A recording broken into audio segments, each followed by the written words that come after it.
Nah, saya mau bicara pada hal yang paling penting. Lelaki di rumah tangga itu punya kewajiban infak.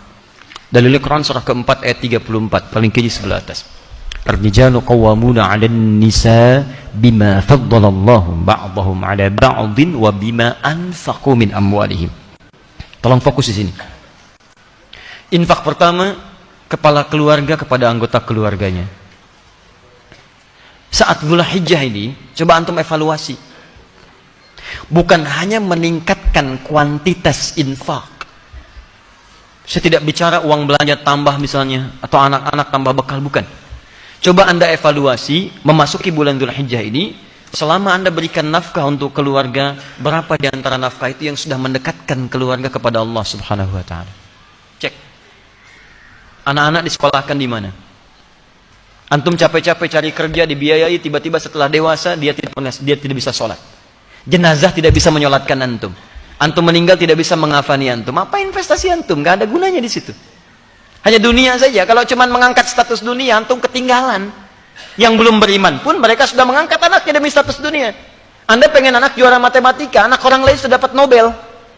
Makanya saya katakan, kalau berlomba untuk urusan dunia itu kecil. Nilainya nggak ada. Celupkan air ke dalam gelas, angkat sedikit, tetesan pertamanya dunia. Cuma segitu nilainya. Tidak berlomba untuk akhirat. Begitu anda lombakan anak anda untuk akhirat, maka dia akan jadi pemenang termasuk dalam urusan dunianya.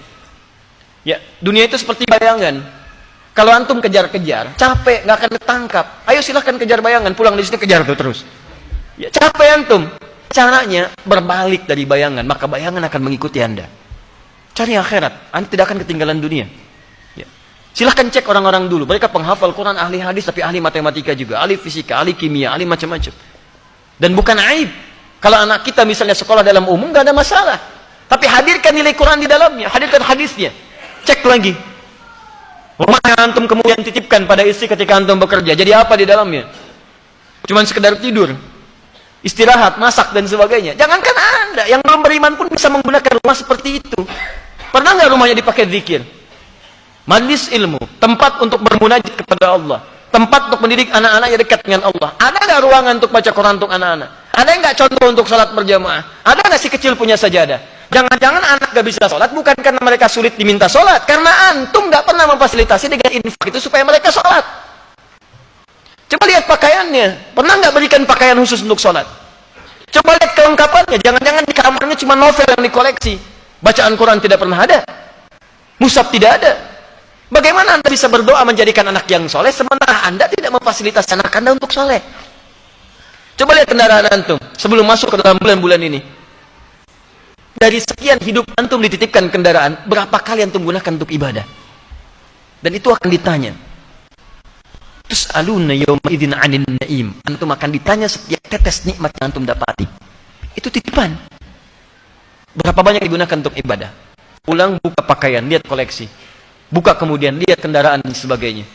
Dibandingkan dengan urusan-urusan dunia, berapa digunakan untuk kepentingan ibadah di hadapan Allah Subhanahu wa Ta'ala. Makanya saya katakan modifikasi isinya dari sejak sekarang.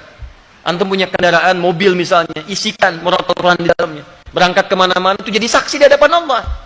Jadi saksi itu. Antum dengarkan tausiah, dengarkan Quran di situ. Ya pakai motor misalnya, gunakan untuk yang baik-baik dan seterusnya. Itu luar biasa. Dan itu indah. Kalau nggak percaya coba. Bikin visi dari sekarang, perbaiki keluarga, nafkah yang digunakan, gunakan untuk kepentingan nilai-nilai kebaikan sebagai turunan syariat. Maka Allah akan titipkan keberkahan di dalamnya. Ada seorang ahli Quran, tinggal di pedesaan. Suaminya bekerja sebagai buruh bangunan. Istrinya itu ngambilin kayu. Masya Allah, kadang-kadang tidak malu. Dia ke sawah dan sebagainya. Tapi tahukah antum, istrinya hafizah penghafal Quran. Anak-anaknya penghafal Quran. Suami pulang ke rumah, cuma 500.000 dibawa. Tapi tidak pernah ada keluhan di lisannya. Yang dia katakan, Masya Allah, Alhamdulillah, Abi bawa uang banyak sekali. Setiap tamu datang dimuliakan oleh beliau. Makanannya, segalanya, macam-macam. Ada keberkahan di dalamnya. 500.000, tahan dalam sebulan, disebut banyak. Dan ada keberkahan di dalamnya. Antum 5 juta, 15 juta masih merasa kurang, butuh berapa lagi? Coba cek lagi.